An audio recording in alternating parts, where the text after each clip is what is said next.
Why are stories so powerful, and why should we tell more of them?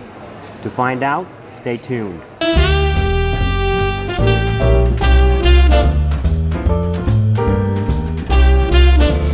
Hey guys, it's Joonas and welcome to another Behind the Brand. And today we are talking about storytelling, stories, and the world around us as, you know, we perceive it, and what lies does it tell to us. With me is Katja Pantzar. Welcome. Hello. And I would like to kind of hear a little bit about your background. Sure. I work as a writer, an editor, and a journalist. So I do TV news, radio news for the Finnish Public Broadcasting Corporation in English. I'm a correspondent for Monocle 24 in London. Tell them about what's going on in Finland. And I think the thing that I've been doing for the longest amount of time is writing magazine articles, newspaper articles, books. And here's, by the way, the latest project. Here's my latest book. Helsinki by Light. And I too am obsessed with stories. I think everybody has a story. Right and on. I think that storytelling is one of the ways that it's a human need, like water, like food, like shelter. Stories inform, stories educate, stories inspire.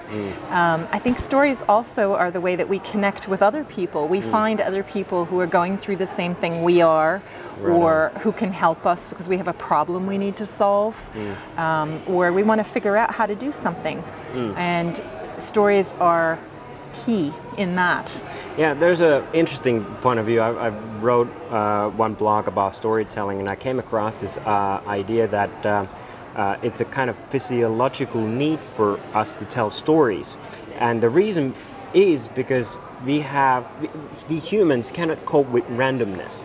So if we don't know all the facts, and like if we see something that is new to us or something's happening that we can't understand, we right away tell some sort of story to ourselves to calm our minds down, to be able to move forward. Have you come across this theory of just kind of like physiologically we have to calm ourselves down? Storytelling is a basic need, like you said. I definitely agree with that. I agree with the theory. I also I see it in everyday life. Whether it's that I'm working on a story, whether it's a short story for a news story or a magazine story, like a longer feature or a book, I think there's a need to make sense of the world. Right on. But I think also on the most basic level, all of us have been told stories as children. And as soon as you pull out a book or another form of storytelling, if it's multimedia, it doesn't have to be an old-fashioned printed book. A group of children, they will come and sit beside you and they will calm down and they will listen to the story, and it will usually, as I said, calm them down, but also it's that process of taking you to another world, to another place, entertaining you, informing you, educating you, but also taking you away from maybe there's something that's worrying you, that you're upset about, from your daily life. Right on, right on. You mentioned the multimedia. What is your take on, you know, the multimedia shift in everywhere? We have now video is super accessible. We can do audio. Podcasts are very popular, and one of my own personal favorite at the moment is called Serial. It's a podcast called Serial. Yeah. Do you know this one? Yes, I do. It's very well crafted, Yes. storytelling throughout, and it is just like taking me in. But my question to you is, how has this multimedia changed the way we tell stories? I think on many levels. I think I would say first off, multimedia. If we're talking about the visual multimedia, but also podcast technology. I mean, I listen to stories every night through podcasts. I listen to stories from around the world. You know, some of it is journalism. Some of them are true stories. Some of them are fiction, made-up stories. So I think the accessibility of stories is much greater than it has ever been. But also the nature of stories has changed in that with multimedia, the focus on the visual, also on the speed and the length of stories. You know, a news bulletin is about 30 seconds. That's a story. That's 3 sentences, and that's a story. So the length of stories has also shifted. Yeah. So that's an interesting point of view, that our patients shortened stories need to be right to the point and visual. You know, to keep the interest. Short editing, just like bum bum bum bum bum. Yeah. How do you, like, if I'm now considering the field I'm working in, which is a more like corporate, why have you seen, like, I've seen a huge delay on companies to exploring this new world. Like, we are still producing material that doesn't speak to anyone in any level. There's no emotions, there's no story. Yeah. How do you, how do I put this? In your opinion, yes, how can we mold that corporate world into more story-like?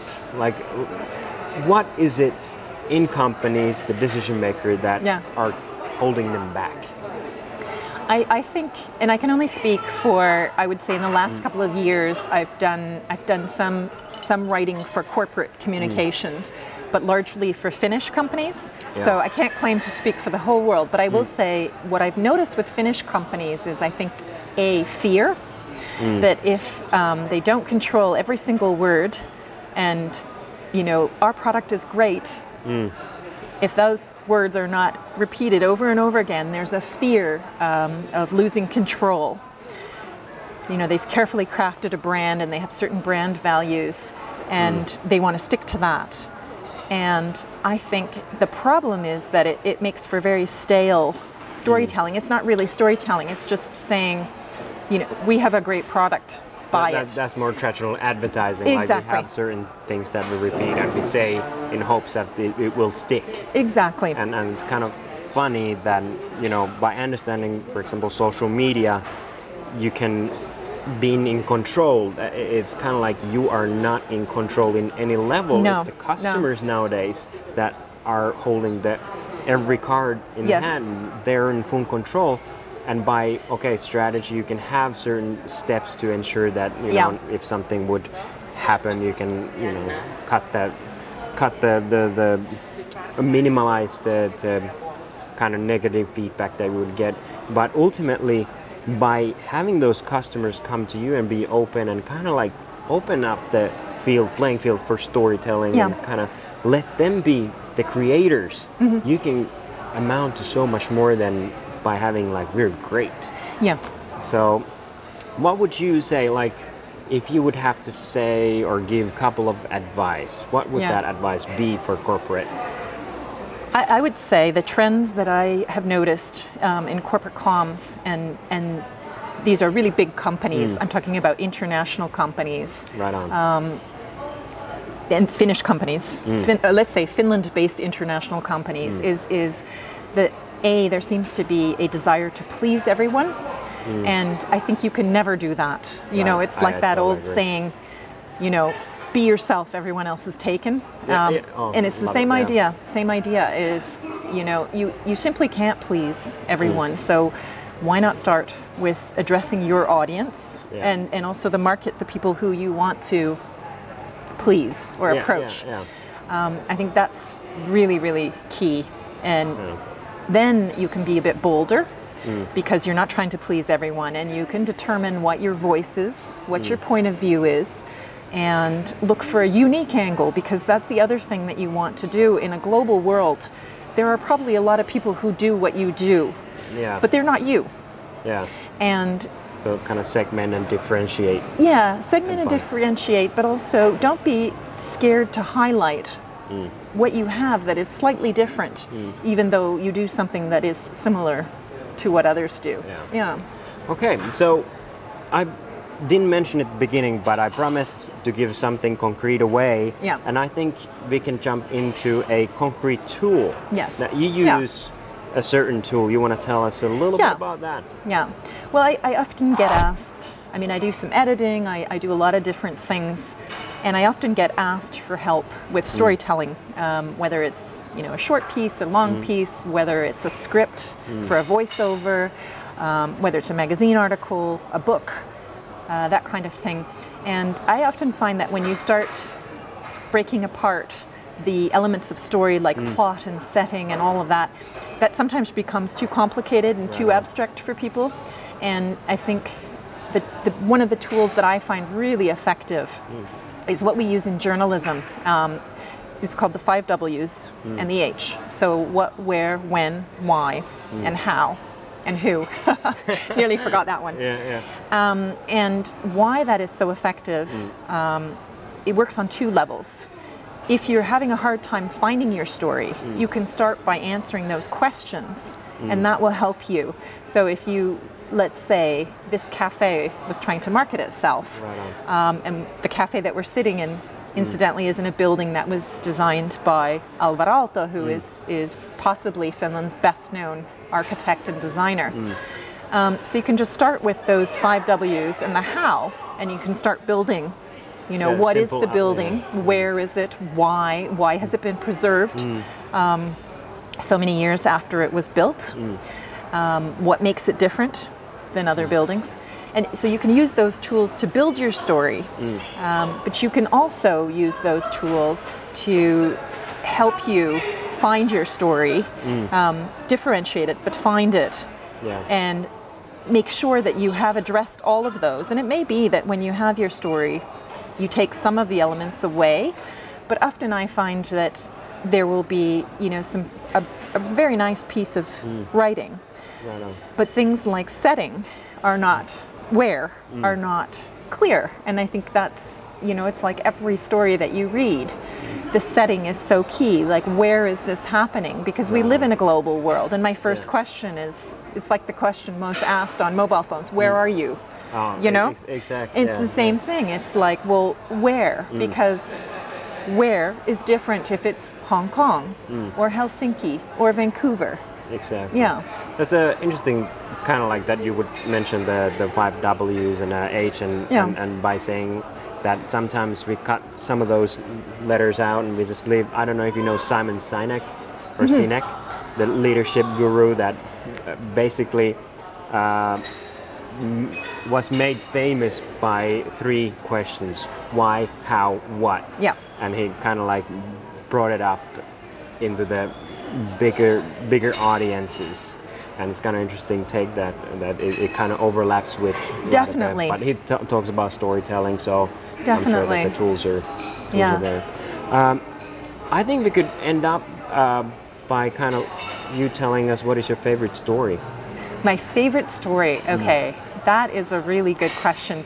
I think I'm going to be hard pressed to answer that because I'm a total book nerd. I read about 3 or 4 books a week, and I read everything from fiction to nonfiction to children's books. I have a 5-year-old.